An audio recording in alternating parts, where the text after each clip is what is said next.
바울 서신입니다. 바울 서신. 물론 이제 우리가 3월 한 달 동안 읽는 내용은 바울 서신 뒷부분입니다만은, 예, 지금 수요일 시간에 다룰 내용은 바울 서신 전부에 대해서 좀 개괄적으로 그렇게 다뤄나갈 것이고, 오늘은 바울 서신을 개혁신학적 관점에서 한번 살펴보는 것이고, 여기 오늘 언급된 그 각 주제를 따라 우리가 시간 되는 대로 조금 더 자세하게 들여다볼 것입니다.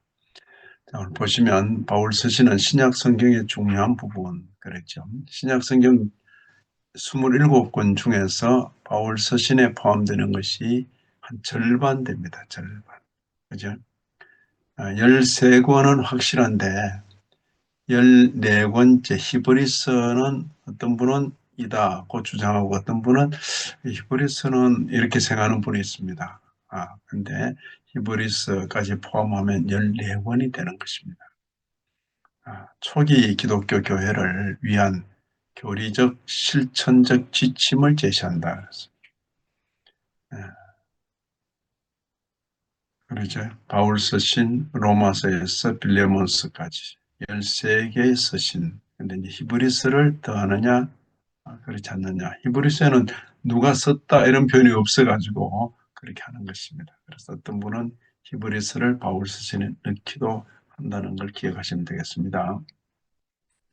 자, 오늘 여기 제시된 주제는 첫째가 성경의 권위와 계시입니다. 성경을 바울 서신에서는 어떻게 말하고 있는가. 에, 둘째는 그럼 바울 사도를 통해서 주어진 이 서신들에는 구원에 대해서는 뭐라고 말하는, 뭘 구원이라고 하는가. 그리고 바울 서신에 중요하게 다루고 있는 그 어떤 내용이 뭔가, 그게 언약이죠, 언약. 그리고 바울 서신에서 말하는 교회는 무엇을 교회라고 하는가. 이제 이런 표현. 우리가 아까도 이제 읽으면서 이 교회 그러면 그냥 건물을 자꾸 생각하기 쉬운데 그건 굉장히 후대적인 거죠. 후대적입니다. 이 바울 서신 그 당시 시대는 예배당 이런 거 없어요. 예배당 그냥 모이는 겁니다. 이미 있는 기존 건물에 중요한 것은 뭡니까? 성도들이 교회죠. 성도들이. 교회는 그리스도의 몸, 그죠? 성도는 이 몸의 지체들. 그래서 그 성도들이 모이는 공간, 그것은 교회가 모이는 공간에서 교회당, 교회가 모여서 예배드리는 예배당. 그렇죠. 그게 정확한 표현입니다. 건물을 가리켜 교회라 그래 버리면 자신이 교회인 것을 잊게 되기 쉬운 것입니다. 그리고 이제 성화와 윤리, 그리고 종말론 이런 주제들이 있는데 차근차근히 좀 보십시다. 우리가 디모데후서 3장 16절을 보시면 디모데후서 3장 16절을 보시면 15절, 16절, 17절 한번 보죠.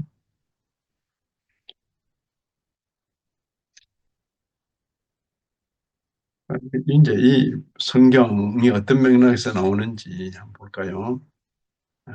13절, 3장 13절 악한 사람들 속이는 자들은 더욱 악하여져서 속이기도 하고 속기도 한다. 이게 이제 세상 바울 사도 당시 디모데 바울 사도가 살 그 당시의 세상의 모습이죠. 네, 어떻게 더 잘 속이는가? 이게 이제 세상 사람들의 삶의 모습인데 그러나 너는 그랬어요. 스승이신 바울 사도는 디모데에게 그러나 너는 세상이 비록 이렇게 돌아가도 너는 배우고 확신한 일에 거해라.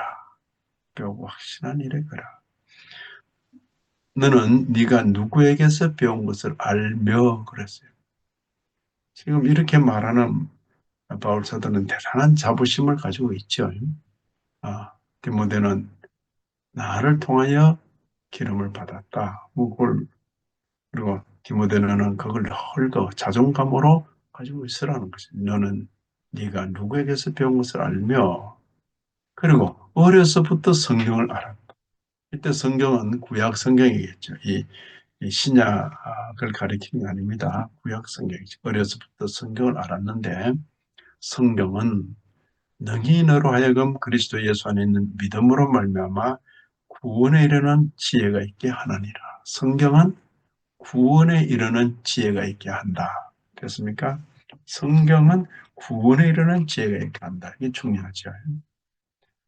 성경에서 다른 걸 자꾸 찾으려고 그러면 조금 곤란해요. 그리고 곁길로 가기 쉬워요. 성경은 구원에 이르는 지혜가 있게 한다. 근데 이 성경은 모든 성경은 할 때 구약을 일단 기본적으로 가리키고 바로 이런 원리 하에 신약도 들어간다 이렇게 생각하면 돼요. 모든 성경은 하나님의 감동으로 된 것이다. 그죠? 모세가 기록했는데 할지라도 하나님의 감동으로 된 것이다. 아니 다윗이 기록했는데 할지라도 하나님의 감동으로 된 것이다. 이게 이제 아주 큰 중요한 면이에요. 모든 성경은 하나님의 감동으로 된 것이다. 그 목적이 뭐냐? 교훈, 책망, 바르게 함, 의로 교육하기에 유익하다. 성경에 그 어떤 유효성이 있는 거죠. 이는 하나님의 사람으로 온전하게 한다. 모든 선한 일을 행할 능력을 갖추게 하려 합니다. 그래서 성경은 바로 이런 거, 영적인 어떤 유익을 위해서 딱 준비된 거죠. 성경을 가지고 이 세상 유익을 얻으려고 자꾸 그렇게 하는 것도 잘 맞지 않아요. 성경 말씀을 그저 세상 유익 보는데 자꾸 어떻게 적용해 보려고 하지 말고 하나님의 사람으로 온전하게 한다. 그리고 모든 선한 일을 행할 능력을 갖추게 한다. 그죠? 그래서 성경을 읽고 묵상하고 성경 말씀을 따라 살아가는 것은 예수를 그리스도로 믿는 성도에게는 가장 기본적인 그리고 가장 중요한 일 중에 하나인 것입니다. 자, 여기 보시면 성경의 권위와 계시인 바울 서신은 성경의 권위를 강조한다. 성경은 하나님의 감동으로 된 것이다 그랬지. 하나님의 계시가 예수 그리스도를 통해 완성되었음을 나타낸다. 개역신학은 성경을 하나님의 영감된 성령의 감동, 이걸 줄여서 영감 이렇게 표현하는 거예요. 영감이라면 안 되고 영감, 그죠? 영감된 말씀으로 이해한다. 바울의 서신은 이 신학적 전제를 명확히 드러낸다. 여기 우리가 방금 읽었던 디모데후서 3장 16절 모든 성경은 하나님의 감동으로 된 것으로 아주 중요한 바울 사도의 성경관인 것입니다.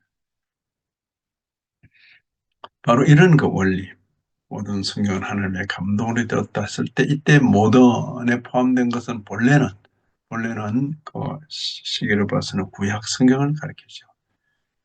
창세기로부터 말라기까지 모든 성경은 하나님의 감동으로 된 것이다. 바로 이 원리 안에 나중에 신약 성경까지 다 포함되는 것입니다. 포함을 시켜서 이해를 하는 것입니다.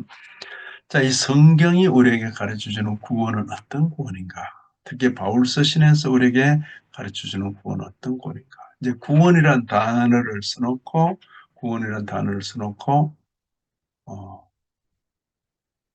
배가 고파 죽을 뻔했는데 누가 먹을 것을 줘서 죽지 않게 되었다. 그런 경우를 사람들이 구원 이렇게 표현할 수도 있어. 나는 구원받았다. 그지? 어, 내가 죽을 뻔했는데 그 사람이 먹을 것 줘서 내가 구원받았다. 죽지 않고 구원받았다. 뭐 그럴 수 있어요. 아, 또 교통이 복잡한 그런 데서 내가 자동차에 치여서 어려움 당할 뻔했는데 누가 나를 곁에서 붙들어줘서 죽지 않고 구원을 받았다. 그럴 수 있어요. 이런 그 구원이란 단어가 막 이렇게 저렇게 쓸 수 있는데 바울 서신에서 구원은 한편으로 죄사함 받고 그리고 하나님의 법정에서 의롭다 함을 선언받는 거예요. 사죄, 칭의 이게 구원의 사죄, 칭의 그러죠. 그래서 인간의 구원이 전적으로 하나님의 은혜와 믿음에 기초함을 강조한다. 개혁신학은 칭의, 사죄, 칭의. 사죄는 뭡니까? 죄사함이죠. 죄사함. 죄짐을 잔뜩 지고 있는데 그 죄짐을 덜어주는 것만 해도 그건 구원이죠. 죄의 값은 뭐라고요? 죽음이잖아. 사망이잖아. 근데 사망의 굴레로부터 벗겨주니까 구원이죠. 그러나 그것은 아직 부분적이죠. 아직 의의가 없잖아요. 사죄와 함께 뭐가 있어야 돼요? 칭의. 의의가 있어야지. 의의가 없는데 천국 간답니까? 사죄, 죄가 없으니까 지옥은 면했죠. 죄가 있으면 영원한 죽음으로 가야죠. 근데 사죄, 죄사함 받았으니까 더 이상 지옥과는 상관이 없어요. 너는 죄짐을, 사죄를, 죄사함을 받았으니까. 그런 의의가 없잖아요. 죄만 없으면 천국 갑니까? 그건 아니잖아요. 의의가 있어야 천국이죠. 그래서 반드시 사죄와 함께 칭의를 말해야 돼요. 개혁신학은 칭의를 내게 무슨 의의가 있어요? 근데 믿는 자를 의롭다 하신다 했잖아요. 예수 믿는 자를 의롭다 하시는데 그 근거가 뭡니까? 예수께서 행하신 그 의의를 마치 믿는 자, 나의 것으로 여겨주시는 거죠. 우리 주님의 의의가 내 것처럼 그렇게 여겨지는 것을 두고 전가, 주님의 의의가 믿음으로 전가, 내 것으로 되었다. 이 전가요. 그런 어려운 단어가 있죠. 전가. 그리스도 의의가 믿음으로 전가됨으로 이제 주님의 것인데 내 것처럼 그렇게 여겨지는 것입니다. 그리스도의 의의가 믿음으로 전가됨으로 전가의 밑줄 그어놓으시고 이루어지는 하나님의 은혜로운 행위 이게 칭의라는 거죠. 나는 행한 의의가 없어요. 나 행한 것 죄뿐이나 그럼 찬송이죠. 나 행한 것 죄뿐이라고. 그래도 예수 그리스도의 대속연애로 죄사함 받고 믿는 자를 의롭다 하시는 그 은혜 가운데 칭의, 의롭다고 칭함을 받는 것이죠. 그래서 반드시 사죄와 칭의가 함께 가는 것입니다. 자, 칼뱅은 기독교 강요에서 칭의는 하나님의 은혜로 말미암아 하나님 은혜로 말미암아 그리스도의 공로가 우리의 것이 됨으로 이루어진다. 그죠? 사죄는 예수 그리스도께서 십자가에 우리 죄의 짐을 지시고 십자가에서 죽으시는 것. 내 죄의 값을 그분께서 짊어졌었으니까 그분이 죽었으니까 나는 그 죄값으로부터 자유로운 것이 사죄입니다. 사죄. 칭의는 뭡니까? 내가 주를 믿을 때에 믿는 자를 의롭다 하시는데 그 근거가 우리 주님께서 의를 행하셨기 때문에 주님의 의를 마치 내 것으로 여겨주신다는 그게 전가 이렇게 표현한 겁니다. 주님의 의가 마치 내 것으로. 세 번째 주제는 언약신학입니다. 언약신학. 언약이라면 좀 다른 말처럼 보이는데 옛 언약, 새 언약 이렇게 말하죠. 언약, 옛 언약, 새 언약. 옛 언약을 한자 표현한 게 뭡니까? 구약이죠. 구약. 그러죠. Old Testament 했는데 네. 구약, 그 옛 언약이에요. 새 언약은 신약. 우리 한자 표현으로 써놨죠. 구약과 신약. 그리고 언약, 약속이라는 뜻이 약속. 바울 서신은 구약과 신약을 하나님의 언약이라는 연속적인 틀에서 이해한다. 하나님의 언약. 예수 그리스도는 아브라함의 언약의 성취. 그죠? 아브라함의 언약의 성취. 새 언약의 중보자. 이런 표현을 갈라디아서에서 고린도에서 하고 있는 것입니다. 개혁신학은 언약의 관점에서 성경 전체를 통일적으로 해석하는 것입니다. 구약과 신약이 서로 다른 것이 아니라 함께 이어져 가는, 이제 하나님의 옛 약속과 새로운 약속. 그 우리 하나님은 약속하시고 그 약속을 반드시 이루시는 하나님. 그 이제 여호와 하나님이고. 개혁신학은 언약의 관점에서 성경 전체를 통일적으로 해석한다. 바울의 가르침은 이 접근법을 뒷받침한다.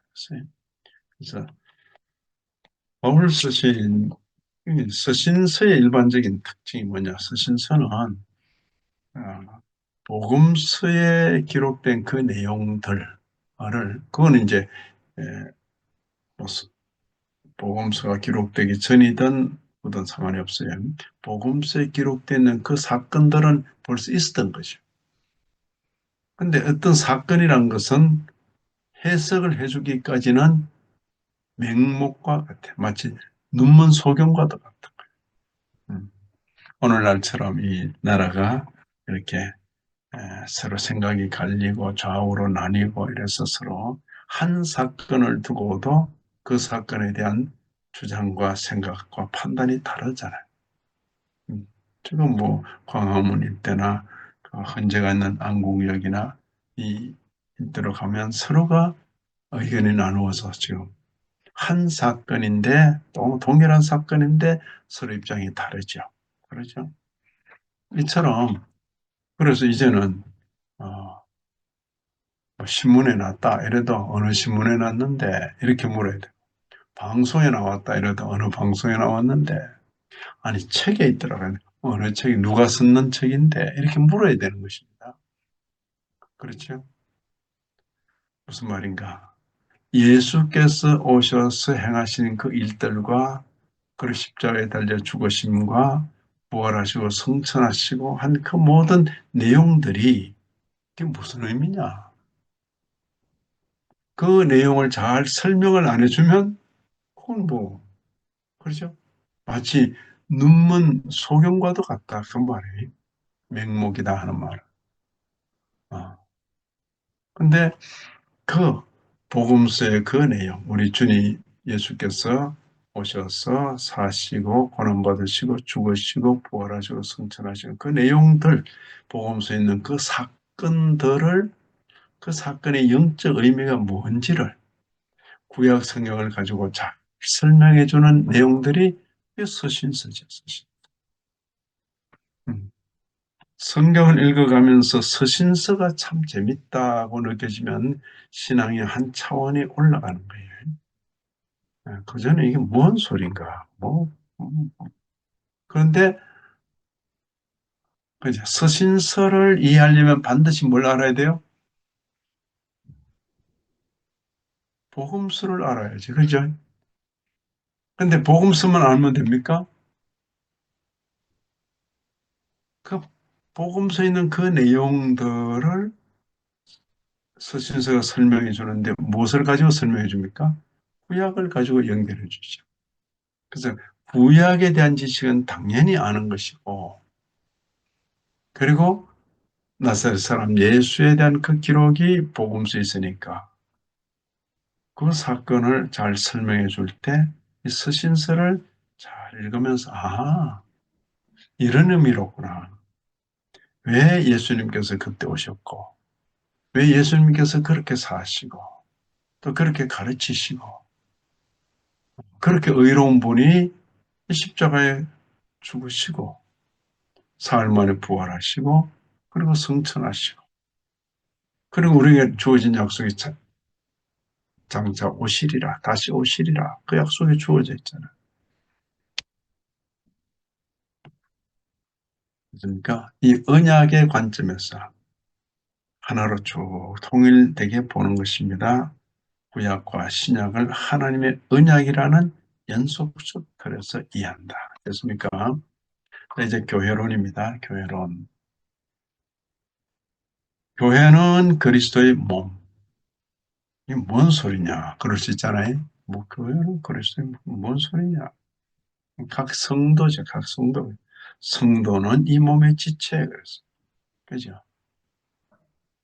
교회는 성도로 구성된 거죠, 성.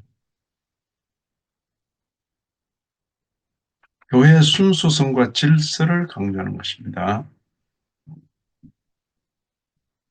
그리고 직분자, 그리고 성례 역할. 그죠? 교회 가운데, 교회 가운데 교회가 있으면 항상 있는 직분, 그걸 항존직 이렇게 표현하는 거예요. 제가 이제 중국 교회에 대해서 조금씩 이렇게 들어볼 때에 중국 교회는 지금 비상 형편에 있어서 또 그리고 이렇게 뭐랄까 한국 교회처럼 이렇게 잘 질서 있게 좀 그렇게 소개되지 않아가지고 중국 교회는 잘 제도적으로 잘 정착이 아직은 안 돼 있는 것 같아요. 그죠? 그 지도 목사님의 어떤 카리스마나 영적 능력에 따라서 교회가 이렇게 좀 많이 종속되는 그런 가운데 있었어요. 근데 이제 이런 시대가 지나고 지금은 굉장히 이거 참 어려운 시기잖아요. 이제 지나고 교회가 성경적인 그 질서를 따라 잘 세워지면 참 좋겠다 그런 생각도 했어요. 교회는 그리스도의 몸, 이 성도는 이 몸의 지체, 직분자, 교회 가운데 목사가 있죠. 아무리 신령한 목사라도 동력하는 장로님들이 있어야 돼요. 장로님들. 예. 지금 장로교회, 목사는 교회의 대표, 장로는 성도들의 대표 이렇게도 표현하는데 예. 그러니까 아무리 신령한 목사님이도 장로님이 안 계시면 그 교회는 미조직 교회라 그렇게 말해요. 미조직 교회. 장로님들 아무리 많이 계셔도 담임 목사가 계시지 않으면 그것도 역시 미조직 교회입니다. 그래서 목사와 함께 장로가 있어서 그 기본적인 그 당회라는 단위가 구성되어야 그게 조직교회인 것입니다. 조직교회. 그런 부분은 인간의 연약함을 잘 견제하면서 서로가 이렇게 예, 하나님의 뜻을 잘 세워갈 수 있도록 성경이 우리에게 보여주는 그런 제도다. 그렇게 생각하는 것입니다. 직분자, 성례의 역할을 명확히 구정한다. 바울의 교회로는 개혁신학의 교회 개혁 원리, 이 교회 개혁 원리라 이 말은 어, 이제 교회가 이제 네, 유럽에서 특히 로마 가톨릭 같은 경우에 거의 유럽 교회를 대표했잖아요. 유럽 교회를 대표했지만은 그 교회가 종교개혁 직전에는 많이 이렇게 성경이 가르치는 그 원리보다는 그냥 관행대로 그리고 전혀 엉뚱한 그런 그 관례대로 그렇게 되니까 성경을 연구하던 로마 가톨릭 안에 속해 있던 그런 사제들 중에서 성경을 많이 연구하는 분들이 문제를 제기한 거죠. 문제를 제기한 거죠. 근데 그 문제가 내부적으로 잘 해결되지 못하고 결국 뭐 치리하고 쫓아내고 출교하고 막 이러는 바람에 한 세력이 형성된 거죠. 예. 또 많은 제후들이 바로 그 출교당한 사람을 지지하고 교황에 대해서 반대하고 그렇죠. 그게 이제 첫 봉화를 올린 사람. 그전에도 많이 있었지만은 종교 개혁의 첫 봉화를 올린 사람은 마틴 루터 그렇게 잡잖아요. 1517년으로 잡고 있는 겁니다. 그전에도 수백 년 동안 개혁의 선구자들이 있었고 그 이후에도 계속 있는 것입니다. 그런데 예, 딱 이런 문제들로 좀 우리 내부적으로 좀 의논 좀 하자. 그게 95개 조항이라는 겁니다. 거기에 그 당시에는 거대한 성당들이 거대한 소위 성전이라는 말할 성당들이 있었죠. 근데 이 종교개혁자들의 눈에는 교회가 보이지 않는다 할 정도로 교회가 그 기본 원리에서 많이 멀어져 버려요. 그러면서 하는 그 교회의 표지가 뭐냐? 적어도 교회라고 할 만한 것은 뭐가 있어야 되는가? 첫째, 하나님의 말씀이 순수하게 선포되는가? 그죠? 말씀이 제대로 선포되는가? 그 첫째예요. 그리고 또 하나는 그 성경이 가르치는 대로 성례가 시행되는가? 성례가 시행되는가? 그게 두 성례, 뭐죠? 세례와 성찬. 근데 이제 뭐 여기도 뭐, 그, 나머지 또 다섯 개 더 칠성례라 해가지고 뭐, 결혼이나 또 이 사제 임직 이런 것까지 전부 성례로 집어넣은, 이게 이제, 예, 종교개혁 때 다 빼버린 거죠. 5개는 빼고 이 2가지만 남겨둔 거죠. 교회개혁의 원리, 뭡니까? 교회 표지, 교회 표지. 뭐죠? 말씀의 순수한 선포, 성례의 올바른 집행. 이게 이제 늘 개혁교회 전통을 이어가는 교회에서는 그 부분을 살펴야 되는 거죠. 과연 하나님의 말씀이 제대로 잘 선포되고 있는가? 그리고 그 교훈을 따라 세례와 성찬이 잘 거행되고 있는가? 그러면 교회다. 건물이 있으면 좋지만 건물이 없더라도 그건 교회다. 그죠? 그러나 아무리 건물이 그럴듯해도 큰 건물을 가지고 있고 해도 만약 말씀이 순수하게 선포되지 않으면 그리고 성례가 제대로 집행되지 않으면 그건 교회라고 말할 수 없다. 그게 이제 종교개혁자들의 교회 표지에 대한 가르침이었습니다. 자, 그 다음 5번째 주제는 성화와 윤리입니다. 바울은 거룩하게 되는 거죠. 성령의 역사로 이해했다.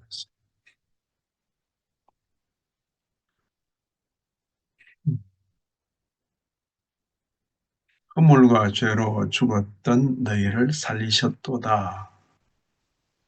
이제 예수 그리스도의 사죄와 칭의와 새 생명의 은혜로 죽은 자가 다시 사는 그걸 거듭났다. 또 다른 표현으로 중생. 이때 중생할 때 뭐 죄 많은 중생들이요. 그런 중생 아닙니다. 단어는 같아도 한자가 달라요.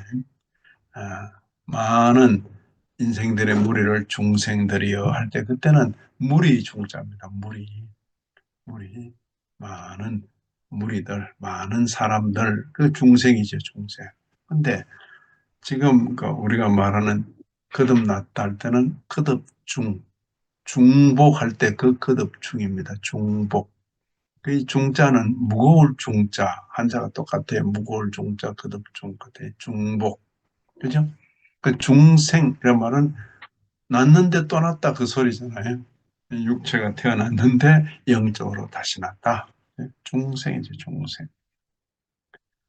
중생한 그 상태에 멈추지 않고 뭡니까?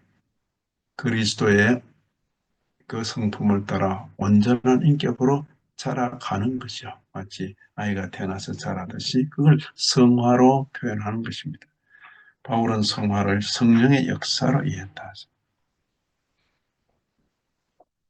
그죠? 그리고 이제 거듭난 자로서 살아가게 되니까 바로 그 믿음의 열매로서 선한 행위가 나타난다. 가만 한번 생각해 보세요. 이방 종교들에서 선행을 하는 이유가 뭡니까? 구원받으려고, 복받으려고, 그러죠? 아, 이방 선행을 하고 뭐 하는 게 자기 복받으려고, 구원받으려고 하는 노력이잖아요. 근데 기독교도 그런 식으로 이해하는 분들이 많이 있는 거예요. 기독교인들에게 있어서 선행은 구원받기 위한 행위가 아닙니다. 구원은 내 선행으로 구원받는 건 아니죠. 구원은 오직 은혜로. 그 구원을 받는 방도가 오직 믿음. 그렇죠. 구원은 은혜로 받는 거예요. 근데 은혜로 구원받은 자가 살아가는 그 결과가 뭡니까? 선행이죠. 그 열매죠, 열매. 그래서 이 종교는 선행이 구원의 조건입니다. 뭐 그래 열심히 선을 이루려 하느냐? 구원받으려고. 기독교는 그게 아닙니다.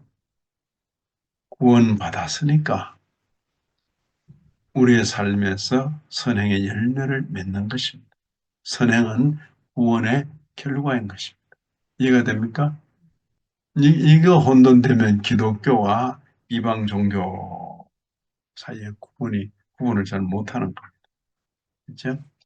이방 종교는 선행이 구원의 조건이지만은 기독교는 선행은 구원의 결과다.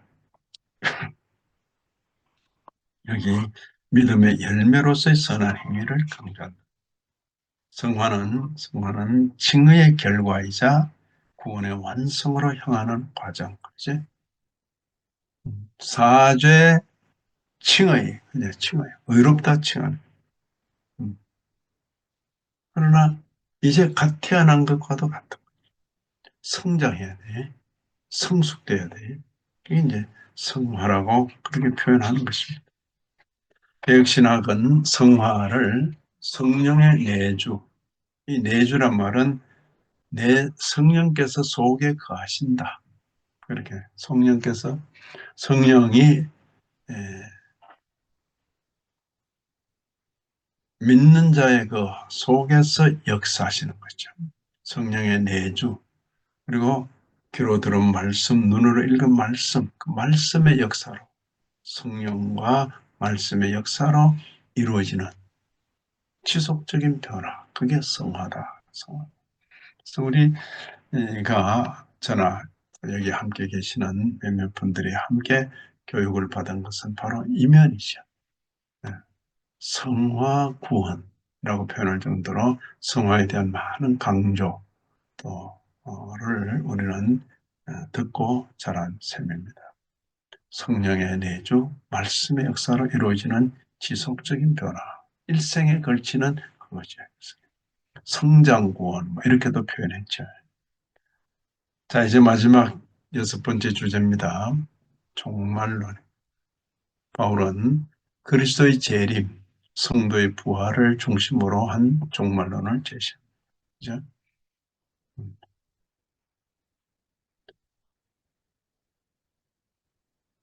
이제 구약 성경에서는 초림인지 재림인지 모를 정도의 메시아에 대한 언급이 있습니다. 근데 막상 그것이 역사 속에 진행되는 거 보니까 이게 초림과 관계된 것이로. 그럼 이거는 재림과 관계된 예언이로구나. 그렇게 비로소 보이는 거죠. 여러분들이 계시는 곳에서 멀리 서울에 계시든지 안양에 계시든지 아니면 저기 마석에 계시든지 그 멀리 있는 산들을 이렇게 보시면 첩첩이 돼 있죠. 첩첩이. 그죠? 아, 뭐 흑룡강성의 그 산들은 더 또 멋있겠죠. 첩첩이 돼 첩첩. 가까운 데 사는 좀 더 진하고 먼 데 사는 조금 더 희미하면서 근데 앞산과 뒷산 사이의 거리를 짐작할 수 있어요, 없어요? 도무지 알 수가 없어요. 그죠? 저 멀리 보이는 산들이 첩첩 있는데 아, 마치 구약의 예언은 그런 모습을 띠고 있는 거죠. 이게 분명히 예언인데 메시아에 대한 예언인데 이게 초림을 가리키는지 재림을 가리키는지. 그런데 이제 신약을 통해서 우리가 보는 것은 주께서 한 번 오심으로 끝나는 게 아니라 오시고 또 오시는 것이로구나. 그죠? 그러면 히브리스의 표현대로 이 모든 날 마지막에 세상 끝, 이 모든 날 마지막에 아들로 말씀하셨다. 그죠? 그 뭐예요? 아들이 오신 그 자체가 이미 세상 끝이에요. 새로운 시대가 이미 시작되었다는 거예요. 그리고는 그 아들이 다시 오심으로 그 새로운 세계도 그러니까 겹쳐지는 그 시기가 끝나버리는 거죠. 그러니까 새 시대가 이미 시작되었고 진행되고 있고 옛 시대가 아직 진행되고 있고 그런 거죠. 그러니까 이게 종래에는 이런 지혜가 없을 때는 마치 이렇게 생각했죠. 옛 시대가 끝나면 새 시대가 온다. 그렇죠? 근데 성경을 보니까 옛 시대와 새 시대는 겹쳐져 있더라. 그죠? 겹쳐져 있더라. 이게 이제 성경이 가르치는 종말론이죠. 이게 아니라 이렇게 겹쳐져 있는 거죠. 이해가 돼요? 예수님의 초림부터 재림까지 해서. 그죠? 이미 새 시대는 시작되었고, 옛 시대 한가운데 이미 새 시대가 시작되었고, 어느 날 이 옛 시대가 끝나는 것이죠. 그리고 온전한 새 시대로. 그래서 이미 그러나 아직 아님. 이게 이제 종말론적 이해 그렇게 표현해. 여기는 종말론적 긴장 그렇게 표현했죠. 이미 그러나 아직 아님. 이런 모습은 아, 성도 개인에도 보이죠. 성도 하면 예수 그리스도의 몸된 교회, 성도 이러면 굉장히 거룩한 이름이죠. 왕 같은 제사장 그러고. 그러나 여전히 연약함, 부패성, 죄된 속성들 이런 것들이 여전히 똑같이 가까이 있잖아요. 이미 성도가 되었으나 아직 온전하지 않는 것이 아직 아님. 이게 이제 개인에도 나타나고 이 성도들이 모여 있는 교회에도 나타나. 교회는 예수 그리스도의 몸된 교회라고요. 그러죠? 근데 온전하지 않잖아요. 교회 안에 많은 문제들이 있고 연약함이 있고 그리고 우리 전 시대도 나타나는 것이죠. 네, 시대. 그렇죠? 이미 하나님의 나라는 시작되었고 그리고 주님께서 하나님 나라가 이미 너희 가운데 임하였느니라. 주님이 오셨으니까 이미 임하였느니라 했는데 아직 온전한 시련이 아니죠. 주님 다시 오시기까지 긴 시간, 긴 기간 그게 이제 종말. 그래서 종말 중에 종말이다 했을 때 그게 이제 마지막 거의 이 시대가 끝날 이 마지막 점을 종말 중에 종말이다 이렇게 이제 표현하는 거죠. 바빙커라는 신학자는 종말론은 현재 신앙과 삶을 형성하는 중요한 요소. 그렇죠? 왜냐하면 미래가 장차오실 주님의 그때 그리고 주님 재림 이후에 전개될 그 미래가 현재를 지금 규정하잖아요. 그렇죠? 우리의 모든 삶이라든가 미래가 이처럼 바울 서신은 개혁신학의 주요 교리적 기둥을 세우는 데 중요한 역할을 하는 것입니다. 인간의 타락에 대한 언급도 있고 구원의 필요성, 하나님의 은혜, 성도의 삶과 교회에 대한 신학적 토대뿐만 아니라 이 종말에 대한 것까지 바울 서신은 많이 언급하고 있는 거죠. 바울 서신은 굉장히 바울 서신 읽는 게 참 재밌다. 그러면 이제 성경에 대한 기본적인 이해가 열리는 것이죠. 음. 그 전까지는 뭐 구약도 스토리로 읽고 그러잖아요. 스토리로 읽고 또 신약을 읽더라도 복음서 예수님 이야기가 많이 나오니까 그 설명이 없으면 그 예수님 이야기 나오는 거 읽고 자기 마음대로 생각하는 거죠. 그러나 그것은 반드시 지도를 받아야 되죠. 복음서에 나오는 예수님 이야기 그 의미가 뭔가 그죠? 음. 그렇지 않으면 성경 읽고 자꾸 딴 생각 성경이 가르치는 생각과는 전혀 다른 엉뚱한 생각을 하는 것이. 그게 이제 설교자들의 설교를 통해서 막 나타나. 참, 그 성경 읽고 참 엉뚱한 생각을 하네. 잘 훈련되지 않은 성경 전체를 살피는 이 훈련이 잘 되지 않은 그러면서도 성경 가르치는 사람이 되어 있으면 마이크 들고 많은 사람에게 그런 영향을 끼치는 거죠. 음. 그건 대단히 조심스러운 일이다. 그렇게 생각하는 겁니다. 이러한 서신들은 신자들에게 복음의 깊이를 이야기하고 또 경건한 삶으로 나아가도록 이끈다. 아무쪼록 오늘부터 시작되는 또 몇 시간 계속되는 바울 서신 관련해서 이미 언급한 이 주제들을 차례대로 나누겠습니다. 하나님의 은혜가 있기를 기원합니다. 하나님 아버지 허락하신 교훈 가슴에 담고 우리의 남은 날을 살게 하여 주옵소서. 예수님 이름으로 기도 올리옵나이다. 아멘.